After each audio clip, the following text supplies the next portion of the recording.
Bismillahirrahmanirrahim. Assalamualaikum warahmatullahi wabarakatuh. Kami dari kelompok 9 ingin mempresentasikan mengenai materi kesehatan lingkungan perkotaan dan permukiman. Selanjutnya, kami menganalisa sebuah kasus yaitu sampah rumah tangga jadi limbah terbesar di Jakarta. Apa solusinya? Sebelum memasuki ke penyampaian materi, izinkan saya memperkenalkan diri terlebih dahulu. Perkenalkan, saya Salsabila Yasmin selaku moderator kelompok 9. Anggota kelompok 9 terdiri dari 7 anggota yang beranggotakan Ahmad Salman, Eva Meli Dwi Putri Wahyudi, Hamdana, Nawara Hayana, Rizka Amalia Safitri, saya sendiri Salsabila Yasmin, dan Widat Afifah. Baiklah, langsung saja saya serahkan kepada anggota lain untuk langsung mempresentasikan sebuah materinya. Kepada kelompok 9, saya persilahkan. Baik, sekarang kita akan membahas tentang definisi pemukiman dan perumahan menurut Undang-Undang Nomor 4 Tahun 1992. Yang pertama adalah tentang definisi pemukiman. Pemukiman itu adalah bagian dari lingkungan hidup di luar kawasan lindung, baik kawasan perkotaan atau pedesaan, yang berfungsi sebagai lingkungan tempat tinggal dan tempat kegiatan yang mendukung penghidupan. Sedangkan definisi untuk perumahan yaitu kelompok rumah yang berfungsi sebagai lingkungan tempat tinggal atau lingkungan hunian yang dilengkapi dengan sarana dan prasarana. Kota sehat ialah kondisi kota yang bersih, nyaman, aman, dan sehat untuk dihuni suatu penduduk. Perkembangan gerakan kota sehat tiap-tiap negara berbeda satu sama lainnya, tergantung pada permasalahan yang akan dihadapi dan tidak dapat diperbandingkan. Pendekatan kota sehat pertama kali dikembangkan di wilayah Eropa oleh WHO pada tahun 1980 yang berfungsi untuk menyongsong Ottawa Charter.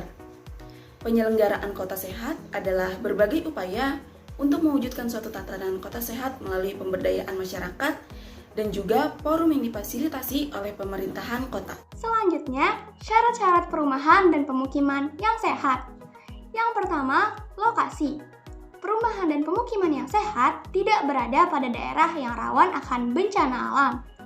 Yang kedua, kualitas udara. Perumahan dan pemukiman yang sehat yaitu bebas dari gas beracun dan memiliki syarat baku mutu lingkungan yang baik. Yang ketiga, kebisingan dan getaran. Perumahan dan pemukiman yang sehat memiliki kebisingan maksimum 55 desibel A dan getaran maksimum 10 mm per kilogram. Yang keempat, kualitas tanah. Perumahan dan pemukiman yang sehat yaitu kualitas tanah memiliki syarat kandungan maksimum. Yang kelima, prasarana dan sarana lingkungan. Perumahan dan pemukiman yang sehat memiliki taman bermain, sarana rekreasi keluarga, memiliki sarana drainase, dan syarat-syarat sarana lainnya. Yang keenam, faktor penyakit. Perumahan dan pemukiman yang sehat, indeks lalat harus memenuhi syarat dan indeks nyamuk harus di bawah 5%. Yang ketujuh, penghijauan. Perumahan dan pemukiman yang sehat memiliki pepohonan sebagai penghijauan lingkungan pemukiman dan berfungsi untuk kesejukan, keindahan, dan kelestarian alam. Selanjutnya, penyakit dan gangguan kesehatan lainnya akibat perumahan dan pemukiman. Rumah serta lingkungan yang tidak memenuhi syarat kesehatan merupakan faktor risiko dan sumber penularan berbagai jenis penyakit. Ciri-ciri kualitas perumahan seperti kerusakan struktural, keberadaan jamur dan hama, timbal, pemanasan atau pendinginan yang tidak memadai, dan kualitas udara yang buruk dikaitkan dengan kesehatan mental, perilaku, dan kondisi kesehatan fisik lainnya.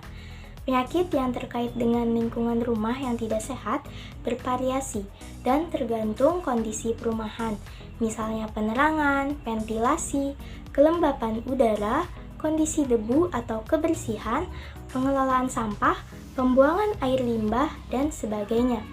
Adapun contoh penyakitnya seperti diare, infeksi saluran pernapasan bagian atas atau ISPA, TB paru, tetanus, malaria, demam berdarah, dan lain sebagainya. Analisis kasus. Berdasarkan permasalahan yang telah diuraikan, maka faktor-faktor penyebab banyaknya sampah di kawasan rumah tinggal atau pemukiman terjadi karena adanya yang A. Faktor fisik atau aksesibilitas, kondisi bangunan, dan sarana prasarana dasar. Kemudian yang B. Faktor non-fisik atau kependudukan, sosial ekonomi, dan legalitas. Sedangkan permasalahan sampah yang menumpuk bisa disebabkan karena yang A. Kurang adanya fasilitas yang memadai. Kemudian yang B, sarana prasarana yang tidak memenuhi syarat. Selanjutnya di sini saya akan membahas mengenai rekomendasi permasalahan terhadap kasus yang kami bahas. Ada dua upaya yang kami tawarkan untuk masalah tersebut. Yang pertama yaitu upaya penanggulangan dan yang kedua yaitu upaya pengelolaan. Adapun upaya penanggulangan yaitu dengan cara didaur ulang, dengan cara pembakaran, dengan cara pengomposan, dengan cara pemisahan, dan dengan cara pembusukan.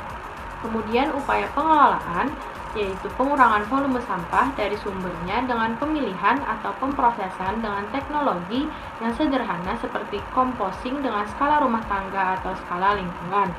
Kemudian yang kedua yaitu peran serta masyarakat dalam pengelolaan sampah dikoordinir oleh kelompok swadaya masyarakat atau KSM.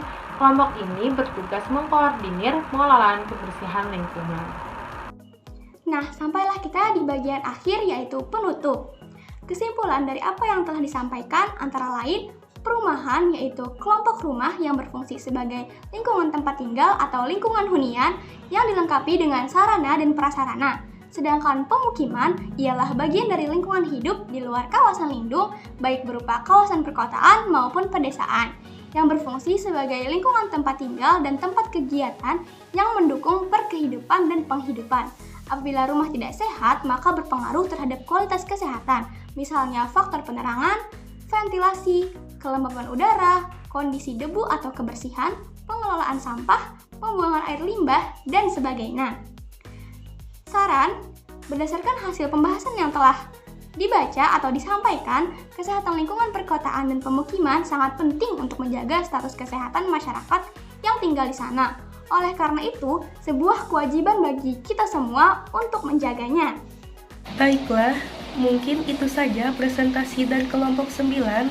Saya selaku moderator memohon maaf yang sebesar-besarnya apabila terdapat kesalahan dalam penyampaian kata. Akhirul kalam, wassalamualaikum warahmatullahi wabarakatuh.